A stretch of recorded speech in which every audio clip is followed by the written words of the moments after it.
तो इसमें सबसे पहले जानेंगे संख्या क्या होती है। संख्या यानी नंबर्स किसी वस्तु को देखकर उसकी गिनती के बारे में मन में उत्पन्न विचार को संख्या कहते हैं। तो इस प्रकार डिफिनेशन आप उसकी परिभाषा दे सकते हैं। तो इसको और भी प्रकार से दे सकते हैं। अतः कितनी वस्तुएं हैं का जिससे बोध होता है उसे संख्या कहते हैं। तो संख्या की परिभाषा आप इस तरह से इसकी लिखी जा सकती है। अगला आपको पढ़ना है संख्यांक यानी न्यूमेरल्स। संख्याओं को जिन संकेतों द्वारा व्यक्त करते हैं उन्हें संख्यांक कहते हैं। संख्यांक का अर्थ है संख्या के लिखने में प्रयुक्त अंक, यानी संख्यांक का मतलब हो गया प्रयुक्त अंक। जिस अंक के प्रयोगों से हम संख्या लिखते हैं वो हमारा संख्यांक कहलाता है। ठीक है, तो संख्याओं को अंकों में व्यक्त करने के लिए मुख्यतः 3 प्रकार के संख्यांक प्रयोग में लाए जाते हैं। सबसे पहला हिंदी संख्यांक। तो हिंदी संख्यांक में कौन कौन से होते हैं? एक तो ये होता है 0, ठीक है, 1 2 3 4 5 6 7 है और 8 9, ठीक है। ये टोटल 10 अंक इसके प्रयोग इसमें होते हैं। 1 2 3 4 5 6 7 8 9 10 अंकों के प्रयोग से। तो इसको हम क्या कहते हैं? इसे इन अंकों को हिंदी संख्यांक कहते हैं। ठीक है, और इसे हिंदी संख्यांक कहते हैं। इसे देवनागरी लिपि भी कहते हैं। इसे क्या कहते हैं? देवनागरी। इसे देवनागरी लिपि भी कहते हैं। लिपि भी कहते हैं, ठीक है, देवनागरी लिपि भी कहते हैं। और इनके प्रयोग से अनंत संख्या बनाई जा सकती हैं। यानी 10 ये जो अंक हैं इनके प्रयोग से तो अनंत संख्या बना सकते हैं। दूसरा था अंतरराष्ट्रीय संख्यांक। ठीक है, व्यावहारिक जीवन में हम इसी का प्रयोग करते हैं, अंतरराष्ट्रीय संख्यांक का। इसमें कौन कौन से अंक होते हैं? 0 1 1 से 9 तक 10 अंक हुए, वही होंगे। लेकिन इंग्लिश में, अंग्रेजी में अपने लोग बोलते हैं, अंग्रेजी में जो अंक बोलते हैं वही हमारे अंतरराष्ट्रीय संख्यांक होते हैं। 0 1 2 3 4 5 6 7 8 और 9, ठीक है। तो ये क्या बोलते, इन अंकों क्या बोलते हैं? अंतरराष्ट्रीय संख्यांक बोलते हैं। इनके प्रयोग से भी हम अनंत संख्याएं बना सकते हैं। तो व्यवहारिक जीवन में हम इसी अंतरराष्ट्रीय संख्यांक इन्हीं अंकों का प्रयोग करते हैं। इसके बाद में तीसरा है रोमन संख्यांक। संख्या लिखने की ये प्राचीन, सबसे प्राचीन पद्धति है। ठीक है, ये प्राचीन पद्धति है, प्राचीन पद्धति है, ये प्राचीन पद्धति है। इसे रोमन पद्धति भी कहते हैं। इसे रोमन पद्धति भी कहते हैं। ये प्राचीन पद्धति है। इसे रोमन संख्यांक पद्धति, संख्यांक पद्धति भी कहते हैं। और इसमें जो हमारे अंक प्रयोग किए जाते हैं वो कौन से? एक तो आई है, आई से हम दर्शाते हैं। इसके अलावा वी है, यक्स है, और इसके अलावा एल सी डी और एम, ठीक है। तो ये हमारे अंक हो गए, ये रोमन संख्यांक हो गए। इनके प्रयोग से भी हम अनंत संख्या बना सकते हैं। तो अब आप जानेंगे संख्याओं के बारे में। ये बेहद इंपॉर्टेंट है। कोई ना कोई प्रश्न इससे आता जरूर है। जैसे पहला लिखा है प्राकृत संख्या है, ठीक है। इसको नेचुरल नंबर बोलते हैं और इसको यन से इंडिकेट करते हैं, यन से दिखाते हैं। तो प्राकृत संख्याएं कौन कौन सी होती हैं? यानी जो हमारी 1 से चालू होती है, ठीक है, 1 2 3 4, 1 से लेके अनंत तक, इन्फिनाइट तक, ठीक है। 1 से लेके अनंत तक जो संख्याएं होती है वो हमारी नेचुरल नंबर्स होती हैं और प्राकृत संख्या कहलाती है। इसको हम क्या बोलते हैं? यन से दिखाते हैं। यानी यन बराबर हम दिखाएंगे 1 2 3 डॉट डॉट अनंत। तो कहने मतलब आपको ये पता होना चाहिए कि प्राकृत संख्याएं 1 से चालू होती हैं, अनंत तक होती हैं। तो यहाँ पे एक प्रश्न बनता है और पूछा भी जाता है कि सबसे छोटी प्राकृत संख्या कौन सी है? तो सबसे छोटी प्राकृत संख्या आप क्या बताएंगे? 1 बताएंगे। सबसे छोटी 1 है, ठीक है। इसके बाद में आता है पूर्ण संख्याएं। तो पूर्ण संख्याएं को हम होल नंबर्स बोलते हैं। और होल नंबर कहाँ से चालू होती है? वो 0 से चालू होती है। 0 1 2 3 4 इन्फिनाइट तक, यानी अनंत तक। तो 0 से लेके अनंत तक जो संख्याएं होती हैं वो हमारी पूर्ण संख्या कहलाती हैं। और जीरो छोड़ दिया जाए और एक से लेकर अनंत तक, वो हमारी प्राकृत संख्या कहलाती है। तो और यहाँ पे डब्ल्यू होल नंबर बोलते हैं, इसको हम डब्ल्यू से दिखाते हैं, डब्ल्यू से इसको हम दिखाते हैं। यहाँ पे प्रश्न पूछा जाता है कि पूर्ण सबसे छोटी पूर्ण संख्या, तो सबसे छोटी पूर्ण संख्या कौन सी है? 0 है। ठीक है, सबसे छोटी प्राकृत संख्या पूछी है तो आप 1 बताएंगे। तो बेसिक आपको इतना पता याद कर लें कि प्राकृत संख्या 1 से चालू कर होती है, पूर्ण संख्या 0 से। इसके बाद में आता है पूर्णांक आता है। पूर्णांक को इंटीजर्स बोलते हैं, पूर्णांक को इंटीजर्स बोलते हैं। तो पूर्णांक में कौन कौन से होते हैं? तो पूर्णांक में यानी पूर्ण संख्याएं, सभी पूर्ण संख्याएं, सभी पूर्ण संख्याएं तथा ऋणात्मक संख्याएं, तथा ऋणात्मक संख्याएं, सभी पूर्ण संख्याएं तथा ऋणात्मक संख्याएं पूर्णांक कहलाती है। ठीक है, इंटीजर्स कहलाती हैं, पूर्णांक कहलाती है। और इसको हम आई से दिखाते हैं, आई से दिखाएंगे।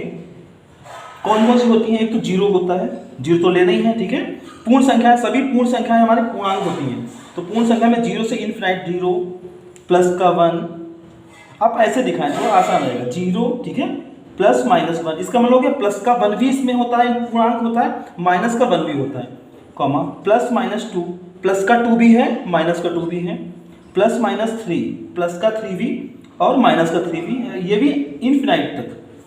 तो ये हमारे पूर्णांक हो गए। तो पूर्णांक भी 2 प्रकार के होते हैं, एक तो धनात्मक पूर्णांक होते हैं, धनात्मक मतलब प्लस लगा हुआ है, एक धनात्मक पूर्णांक होते हैं और एक ऋणात्मक पूर्णांक होते हैं।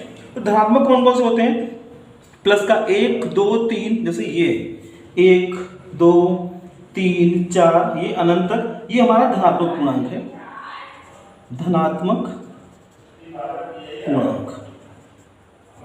यानी 1 2 3 4 प्लस की संख्या जो है, आप ऐसे समझ लें, प्लस की जो इसमें प्लस का 1 प्लस का 2 प्लस का 3, ये सारे धनात्मक पूर्णांक कहलाते हैं। जो माइनस का होता है, माइनस का 1 माइनस का 2 माइनस का 3, ये हमारा ऋणात्मक पूर्णांक कहलाता है। इसके बाद में 0 ना तो धनात्मक होता है ना ही ऋणात्मक होता है। तो ये भी इंपॉर्टेंट प्रश्न पूछा जाता है अधिकांश कि 0 ऋणात्मक होता है कि धनात्मक। तो 0 ना ही धनात्मक होता है ना ही ऋणात्मक होता है। इसके बाद में आता है परिमेय संख्याएं यानी रेशनल नंबर्स, और अपरिमेय संख्याएं इसको इरेशनल नंबर बोलते हैं। तो इसकी पहचान कैसे करेंगे कि परिमेय संख्या कौन सी है, अपरिमेय संख्या, ये भी पहचान करने को आता है। तो सबसे पहले आप अपरिमेय समझें, अपरिमेय समझें तो परिमेय अपने आप में समझ में आ जाएंगी। जैसे मान लो 4 दिया है, 4 पे अंडर रूट लगा है, ठीक है, तो इसको 4 को हम स्वतंत्र अवस्था में बाहर ला सकते हैं। कहने का मतलब 4 का वर्गमूल निकालेंगे 2 हो जाएगा, ठीक है। और ऐसे अगर 5 को यहाँ पे वर्गमूल का साइन चिन्ह दिया हो 5, तो इसका वर्गमूल हम नहीं निकाल सकते। अगर निकालेंगे भी तो दशमलव में आएगा, पूर्णांक में नहीं आएगा। तो ऐसी संख्या जिसका वर्गमूल हम ना निकाल सके, यानी निकाल सके तो पॉइंट में निकाल सके, वो हमारी अपरिमेय होती है, ठीक है। जिसका रूट ना हल नहीं हो पाता है, रूट में संख्या ही रहती हैं, वो हमारी कैसी होती हैं, अपरिमेय होती है। जैसे अंडर रूट 5, ठीक है, इसका वर्गमूल नहीं सॉल्व हो पाएगा, सॉल्व भी होगा तो दशमलव में आएगा, पूर्णांक में नहीं आएगा। तो अंडर रूट 5, अंडर रूट 7, ये भी सॉल्व नहीं होगा, ठीक है। इसके बाद में अंडर रूट 11, ये भी सॉल्व नहीं। तो ये सारी की सारी कैसी हैं, ये सारी अपरिमेय संख्या हैं। और इसके अलावा एक और मान होता है पाई, इसको पाई बोलते हैं, ये भी अपरिमेय, सारी की सारी अपरिमेय संख्या होती है, ठीक है। अब इसके अलावा जो बचती हैं वो सभी की सभी क्या होती है, परिमेय संख्या होती है। बस आप ये याद रखें अपरिमेय कौन कौन सी, ये पहचान लें। और इसके अलावा सभी संख्या हमारी परिमेय होगी। लेकिन परिमेय संख्या की डिफिनीशन कैसे लिखेंगे वो आप समझ लें। इसकी डिफिनीशन लिखी जाती है परिमेय संख्या की, जिस संख्या को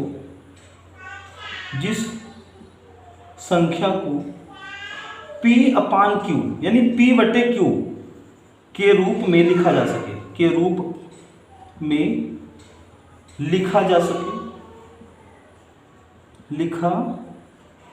सके तथा Q is not equal to 0, ठीक है, वे परिमेय संख्या होती है, परिमेय संख्याएं होती हैं। तो इसका मतलब क्या हो गया, जिस संख्या को P/Q के रूप में लिखा जा सके तथा Q का मान 0 ना हो, इसका मतलब q 0 के बराबर ना हो, वे परिमेय संख्या होती है। जैसे कोई संख्या आप ले लें, मान लो 4 ही ले लिया, ठीक है, तो 4 को हम लिख सकते हैं 4/1 लिख सकते हैं। एक तो बटे में सबके होता है, जरूरत पड़ने पे हम लगाते हैं। तो ये p का मान हो गया, p ये q का हो गया, तो p/q बन गया। तो p/q के रूप लिख सकते हैं, वो हमारी कैसी परिमेय, तो 4 कैसा हो जाएगा, परिमेय हो जाएगा। इसके अलावा रूट वाली संख्या छोड़ दें, उसके अलावा जितनी भी होंगी सभी की सभी परिमेय होंगी, और ये जिसका रूट नहीं हल हो पाता है ये हमारी अपरिमेय होती है। तो आई होप इतना आपको समझ में आ गया होगा।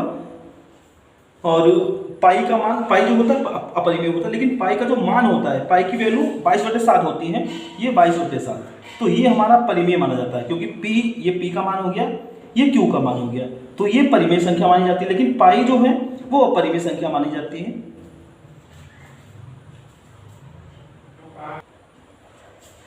इसके बाद में सम संख्याएं, इसको बोलते हैं इवन नंबर्स। और सम संख्या होती है जो दो संख्याएं 2 से विभाजित हो जाती हैं, वो सारी सम संख्या होती हैं, और जो 2 से विभाजित नहीं होती हैं वो हमारी विषम संख्या होती हैं। तो यहाँ पे लिख लें, आप लोग इसके नोट्स बना लें, सही रहेगा, ये इसको याद भी कर लें, ठीक है, वो ये इंपॉर्टेंट है। जो संख्याएं 2 से विभाजित हो जाए, ठीक है, 2 से विभाजित हो जाएं, विभाजित होने वाली, 2 से विभाजित होने वाली संख्याएं सम संख्याएं कहलाती हैं, सम संख्याएं कहलाती हैं। यानी जो 2 से कट जाए, 2 से विभाजित हो, वो सम संख्या है, जो 2 से नहीं विभाजित होती है वो विषम कहलाती हैं। तो विषम का क्या डिफिनेशन हो जाएगी, जो संख्याएं 2 से विभाजित नहीं होती हैं, जो संख्याएं 2 से विभाजित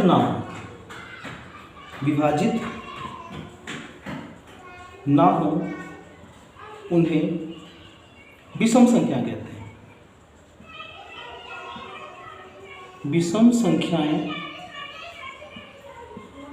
कहते हैं, ठीक है। इसके अलावा कुछ एग्जाम्पल ले सकते हैं, जैसे 2, 4, 6, 8, 10, 16, 200, 1500, ये सारी 2 से कट रही हैं, ETC 2 से जितनी कट जाती हैं वो सभी सम संख्या होती हैं। विषम 2 से ना कटे, 1 नहीं कटता है 2 से, 3 नहीं कटता है, 5 नहीं कटता, एक छोड़ के, ठीक है, 5 फिर 7 आ जाएगा, फिर 9 आ जाएगा, 11 आ जाएगा, ऐसे ही। तो 2 से नहीं कट, वो हमारी विषम संख्या हो जाती है। इसके बाद में आता है भाज्य संख्याएं, यानी कंपोजिट नंबर्स, और अभाज्य संख्याएं प्राइम नंबर्स, ठीक है। तो भाज्य अभाज्य क्या होते हैं ये भी समझ लें आप, कि जैसे कोई संख्या मान लो 15 है, ठीक है, 1 से और स्वयं से, यानी 1 से और स्वयं से तो सभी संख्याएं घटती हैं। कोई भी संख्या ले लें आप, 1 से जरूर विभाजित होगी और स्वयं से जरूर विभाजित होगी, ठीक है। अगर इसके अलावा भी किसी संख्या से विभाजित हो जाए तो हमारी वो भाज्य कहलाती है, ठीक है, तो वो भाज्य कहलाती है। जब अन्य संख्या से ना विभाजित हो, खाली 1 से और स्वयं से विभाजित हो, तो हमारी अभाज्य संख्या कहलाती है, ठीक है। जैसे एग्जाम्पल आपको बताएं, जैसे लिखा है 2, ठीक है, 2 किससे विभाजित होगा, एक तो 1 से कट जाएगा, 1 से तो सभी संख्याएं कट जाती हैं, 1 से कट जाएगा, और इसके अलावा ये 2 सिर्फ 2 से विभाजित होगा, इसके अलावा किसी से नहीं विभाजित होगा, खाली स्वयं से, यानी स्वयं से कटेगा और 1 से विभाजित। जो संख्याएं स्वयं से या 1 से खाली विभाजित हो, अन्य से विभाजित ना हो, वो हमारी अभाज्य होती है। तो 2 यहाँ पे नहीं लिखा जाएगा, 2 कैसा, 2 अभाज्य हो जाएगा, तो यहाँ पे आ जाएगा 2 कैसा होगा, अभाज्य, 2 अभाज्य है। इसके अलावा 3 कैसा है, आप ये देखें, पहले यहाँ पे समझाएंगे, जो आप फिर यहाँ पे लिखेंगे। 3 किससे कटेगा, 1 से कटेगा और स्वयं से कटेगा, स्वयं मतलब 3 से कटेगा खाली इसके। और अब ये भी ध्यान रखें, अभाज्य संख्याओं के गुणनखंड 2 ही होते हैं, एक तो स्वयं संख्या जो है वो होगा फैक्टर, एक होगा, 2 होता है, ठीक है। ये भी कभी पूछा जाता है, अभाज्य संख्याओं के गुणनखंड कितने होते हैं, 2 ही होते हैं, 2 से ज़्यादा नहीं होते हैं। 2 से ज़्यादा होंगे तो भाज्य संख्या बन जाएगी, तो ये भी हमारी अभाज्य हो जाएगी। इसके अलावा 4 पे आ जाओ, 4 देखो, 4 किससे कटेगा, 1 से तो कट जाएगा, 2 से भी कट जाएगा, 2 दूनी 4 से भी कट जाएगा। ये देखो, ये 1 से कट रहा है और स्वयं से भी कट रहा है, इसके अतिरिक्त भी कट रहा है। तो हमने अभी पीछे आपको बताया कि 1 से स्वयं से कटने के अलावा अन्य संख्या से भी कट जाए तो वो हमारी भाज्य होती है। तो 4 कैसा हो जाएगा, 4 भाज्य हो जाएगा। 5 खाली 1 से कटेगा और 5 से, खाली 1 से कटेगा और स्वयं से कटेगा, तो ये अभाज्य हो जाएगा। 6 देख लो आप, 6 देखो 1 से कटेगा, 1 से कटेगा, यहाँ पे देखो इधर साइड में आपको दिख रहा है यहाँ से, चलो यहाँ पे देख लो 6, ये 1 से कटेगा, 2 के पहाड़े में 2 3 6, 2 से कट जाएगा, 3 से भी कट जाएगा और फिर 6 से कट जाएगा, तो ये इतनी संख्याओं से कट जाएगा, तो ये क्या हो जाएगा, भाज्य हो जाएगा। 7 किससे किससे कटेगा, खाली 1 से विभाजित होगा और 7 से विभाजित होगा, तो ये कैसा हो जाएगा, ये हमारा अभाज्य हो जाएगा। तो आई होप इतना आपको समझ में आ गया होगा। तो यहाँ पे एक क्वेश्चन पूछा जाता है कि सबसे छोटी अभाज्य संख्या बताओ, तो सबसे छोटी अभाज्य संख्या कितनी, 2 होती है, ठीक है, सबसे छोटी अभाज्य संख्या 2 होती है। और आप एक ये भी प्रश्न यहाँ पे ध्यान रखें कि ऐसी संख्या कौन सी है जो अभाज्य हो, सम भी हो, तो यही 2 ऐसी संख्या जो सम भी है और अभाज्य भी है, अन्य कोई सम संख्या अभाज्य नहीं होंगी, जितनी भी संख्या होंगी आगे अब विषम होंगी, ठीक है, लेकिन सम संख्या अभाज्य और कोई नहीं होगी 2 के अतिरिक्त। तो ये प्रश्न पूछा जाए सबसे छोटी अभाज्य संख्या, तो भी आप 2 पे टिक करेंगे। ये पूछा जाए ऐसी कौन सी सम संख्या है जो अभाज्य भी है, तो 2 एक ऐसी संख्या जो सम भी है और अभाज्य भी है। इसके बाद में 1 की बात करते हैं, 1 कैसा होता है ये भी समझ लें।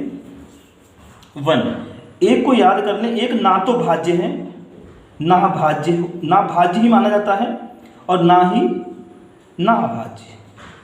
तो कभी भी आपसे पूछा जाए 1 कैसा है, तो ना भाज्य है ना अभाज्य है, ठीक है, एक विषम तो होता है, लेकिन हम भाज्य अभाज्य इसको नहीं मानेंगे।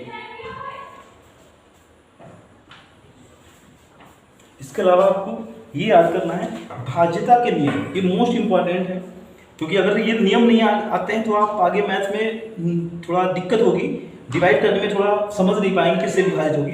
तो ये 2 से भाज्यता कैसे पता करेंगे, संख्या 2 से विभाजित हो जाएगी, तो क्या इसमें भी इकाई देखते हैं, ठीक है। यदि इकाई में ठीक है 0 2 4 6 8, ठीक है, या 0 हो या 2 हो या 4 या 6 या 8 हो, ठीक है, 8 हो तो क्या होगी, 2 से विभाजित हो जाएगी। बस आपको इतना याद रखना है कि इकाई में 0 हो तब भी 2 से कट जाएगी, 2 हो 4 हो 6 8 या 8 हो 2 से विभाजित हो जाएगी। जैसे यहाँ पे लिखा है 12 0 0 96 लिखा है, तो जैसे आप इसको देखेंगे लास्ट का अंक डिजिट देख लेंगे 6 है, 6 तो यानी 2 से डिवाइड हो जाएगा, ठीक है। इसके बाद में आता है 3 की भाज्यता। 3 की भाज्यता कैसे चेक करेंगे, 3 की भाज्यता में क्या करते हैं, अंकों को जोड़ लेते हैं, अंकों को क्या करते हैं, जोड़ लेते हैं। अगर अंकों का जोड़ 3 से कट रहा है तो पूरी संख्या 3 से डिवाइड हो जाएगी। जैसे यहाँ पे एक संख्या लिखेंगे, फिर आपको या पहले आप लिख लें, आप भी नोट कर लें। 3 की भाज्यता का ये होता है तरीका कि अंकों का जोड़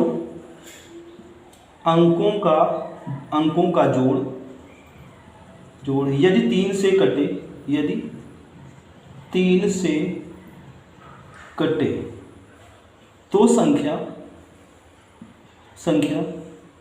3 से विभाजित होगी, 3 से विभाजित होगी।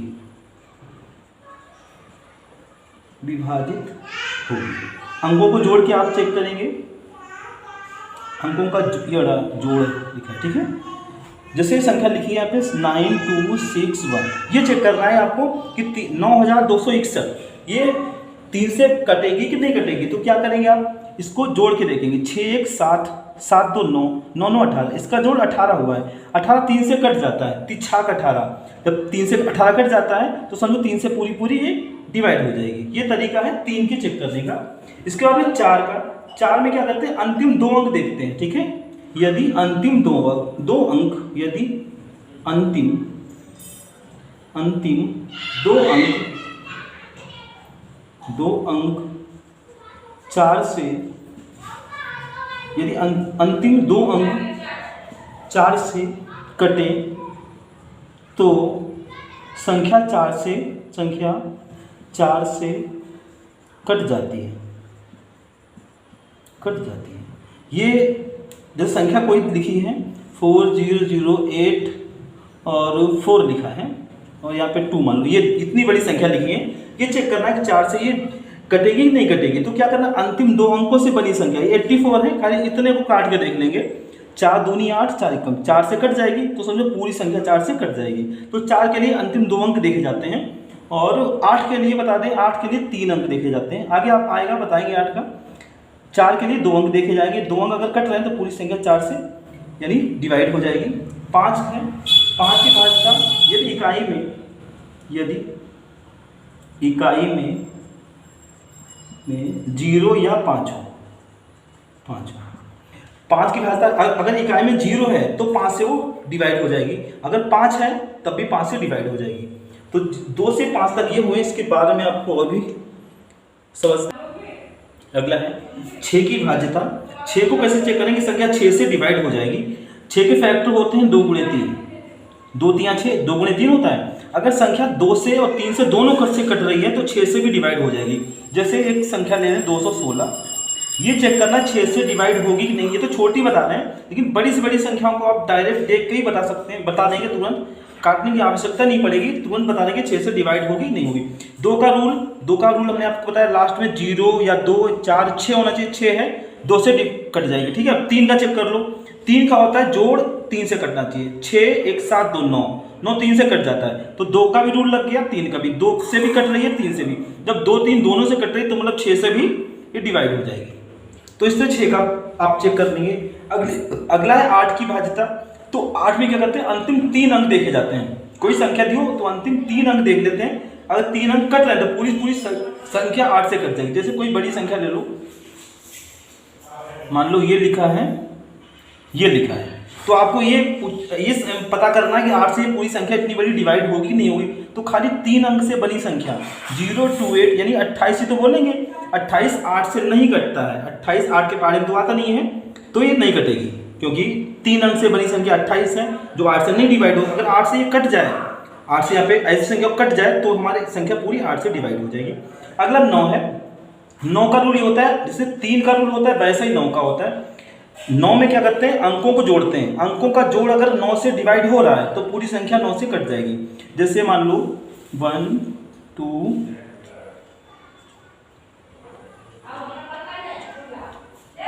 जैसे ये लिखा है, तो ये आपको चेक करना है 9 से डिवाइड होगी। 12654 9 से कटेगी कि नहीं कटेगी? जोड़ के देखने हैं आप, 5 4 9 6 15 16 17 18, जोड़ इसका 18 हो रहा है जो कि 8 से डिविजिबल है। 9 से डिविजिबल कट जाएगा, 9 से डिवाइड हो जाएगा तो संख्या पूरी 9 से डिवाइड हो जाएगी। तो ध्यान रखें 9 में क्या कर, 9 का रूल, अंकों को जोड़ के हम काटते हैं, अगर कट जाता है जोड़ तो 9 से डिवाइड हो जाएगी। 11 में क्या करते हैं? 11 में सम और विषम अंकों का जोड़ अलग अलग कर लेते हैं, फिर उनका अंतर निकालते हैं। अंतर अगर 11 से कट रहा है तो पूरी संख्या 11 से कट जाएगी। जैसे 1331 ये है, एक एक अंक छोड़ के जोड़ कर लेंगे, सम तथा विषम। ये अंक ले लेंगे और एक अंक छोड़ो ये ले लेंगे, इसको जोड़ लो, 3 और 1, एक अंक छोड़ के 3 1 4 हो गया, और जो अंक छोड़े उसको जोड़ लेंगे, 3 और 1 4 हो गया। इनका अंतर करना है यानी माइनस करना है, 0 आएगा घटाने अंतर इनका, तो 0 11 से डिवाइड हो जाता है तो पूरी संख्या 11 से कट जाएगी।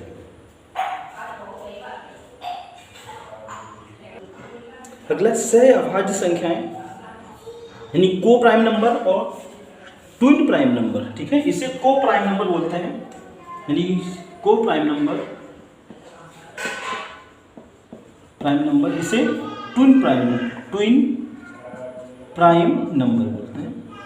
सहअभाज्य संख्या क्या होती है? जैसे यहाँ पे संख्या हमने लिखी है 3 और 4, ठीक है। 3 के फैक्टर क्या होंगे? 3 के टुकड़े, यानी 3 के टुकड़े करेंगे तो हो जाएगा 3 गुणे 1, ये तो होंगे टुकड़े। 4 के क्या होंगे?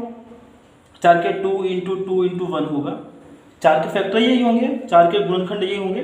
इसमें हम कॉमन देखेंगे, कॉमन कितना है? 1, ठीक है। ऐसी संख्याएं हैं, ठीक है, जिनमें फैक्टर में कॉमन खाली 1 हो, वही हमारी सहअभाज्य को प्राइम नंबर कहलाती हैं। तो 3 4, ठीक है, और 4 5, इसके भी फैक्टर करेंगे, खाली 1 कॉमन से मिलेगा, दोनों में एक जैसा कॉमन होगा, तो 4 5 और 5 6, ऐसे जितने भी जोड़े हैं ये सारे सहअभाज्य संख्याओं के पेयर हैं।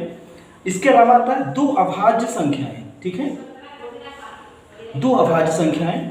इसमें क्या होता है कि ऐसा पेयर जिसमें अंकों का यानी डिफरेंस तो यहाँ पे ट्विन प्राइम नंबर, मतलब संख्याओं के बीच में अंतर 2 का हो और उसका जो कॉमन हो वो 1 हो, ठीक है। तो ऐसी संख्या हमें लेनी है, जैसे 5 और 7, अंतर कितना है? 2 का अंतर है, इसमें 2 लिखा है, मतलब 2 का अंतर होना चाहिए। तो फैक्टर 5 गुणे 1 होगा, 7 के फैक्टर 7 गुणे 1 होगा, कॉमन खाली 1 मिल रहा है। उभयनिष्ठ जो कॉमन है उभयनिष्ठ गुणनखंड 1 होना चाहिए, 1 होना चाहिए और अंतर इसमें 2 होना चाहिए और दोनों अभाज्य संख्या होनी चाहिए। इसमें कैसी होनी चाहिए? दोनों संख्याएं अभाज्य होनी चाहिए, ठीक है। वही हमारी द्वि अभाज्य संख्याएं होती हैं। इसमें सह अभाज्य को प्राइम में ये जरूरी नहीं कि हमारी संख्याएं अभाज्य ही हो, इसमें जरूरी नहीं होता है अभाज्य हो, लिखा जरूर है सह अभाज्य संख्याएं, लेकिन इसमें अभाज्य तो यहाँ पे 4 तो अभाज्य है नहीं, 4 तो 2 से कट जाती हैं, तो इसमें ऐसा पेयर लेना है कि कॉमन खाली 1 हो, ठीक है, कॉमन खाली उसमें 1 हो, वही पेयर हमारा हो जाएगा सह अभाज्य संख्या। लेकिन इसमें ये हमारा यानी कहने का मतलब ये अभाज्य संख्या होना जरूरी है, ठीक है, और 2 का अंतर होना चाहिए 5, 7।